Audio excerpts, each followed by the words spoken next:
Who are you to tell me what I shouldn't feel, as if my unreasonable sadness was in itself the cause of your discomfort with it? Am I really hurting anyone with my anxiety-driven obsessions, with my slumps of angst and apathy? And if so, isn't this the same as your happiness hurting me, because sometimes, no matter how much I might want to, I just can't feel it? Can you imagine being told that you are too positive and you need to be medicated into sadness because your optimism is offensive and, quite frankly, inappropriate?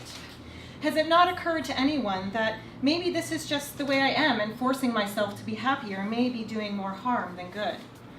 Is it really necessary to keep excavating my past for some non-existent childhood trauma, questioning my alcohol intake and how many nights per week I spend alone, as if loneliness was somehow worse than hours of socially awkward pleasantries? And for the love of God, if one more person tells me I just haven't met the one true love who will make me happy for the rest of my life, you will feel the full blunt force of a mood swing at the end of a week off my meds.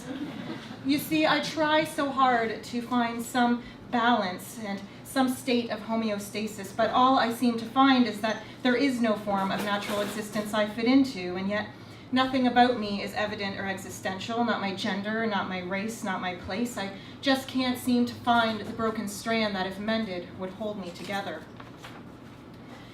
I wish I could paint myself with every fissure of bleeding rivers. I wish I could turn myself inside out and feel the geyser of vital fluids flowing out of me, a tidal wave of euphoria pulsing through my open veins, reversing the factory of conformity in which I've been raised, my privilege, my practice, my hollowed-out elastic soul, my indifference, my dispensability, my forced but passive distorted grace.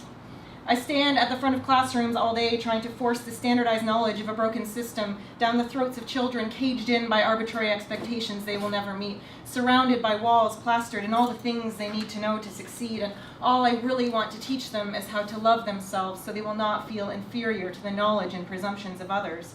Because while knowledge is important, experience is far more important, and experience simply cannot be taught. And yet here they are in their factories of conformity, being told what to learn and how to learn it, but never really learning how to be happy. So can you imagine how comforting it is to just let the undertow pull you down with it? At first, a burning heat spreads out from your chest like a wrecking ball smashing into your heart, and for a moment it may feel like you are being smothered, but if you stop struggling and accept the suffering, it just flows inward. And while the darkness holds your head beneath its massive pressure, all you have to do is lie there and feel it. And now imagine never again having to come up for air.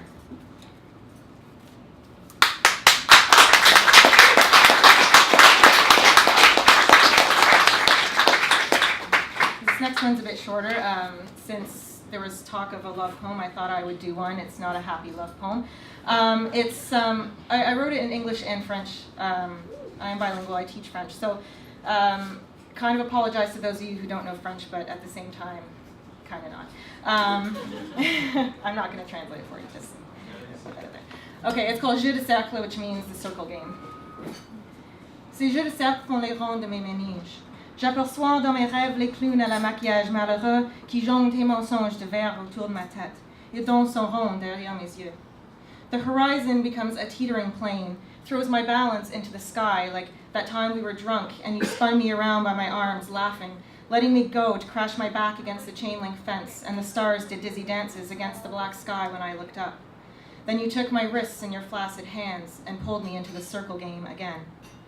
Si je pouvais trouver ton cœur dans le soleil, je le libérerais de sa crainte, de sa cercle de chaleur effrayant. But what if I couldn't trust the truth of your reluctant tears? What if I could never open your pupil to the darkness of my fears? Time for one more. I'll do one more really short one. It's called The Seagull. You swung low over my horizon, the way a gull dips down to skim the skin of the ocean. Your belly kissed a lick of waves there, picking up a drop that clung to your feathers and then evaporated, vaporizing into molecules of the air. With the seashell to my ear, I remember, there is one less beat in this rhythm of lapping water, where the border along the horizon broke, and a piece of the ocean followed you into the sky. Thank you. She must find the time now How, when she's too tired to shout and doubt will no longer leave her? She will not submit to the story that sits in the dark and waits to be her. She will rip that page out and burn it just to leave her. Her fate must be that face she just has to remember.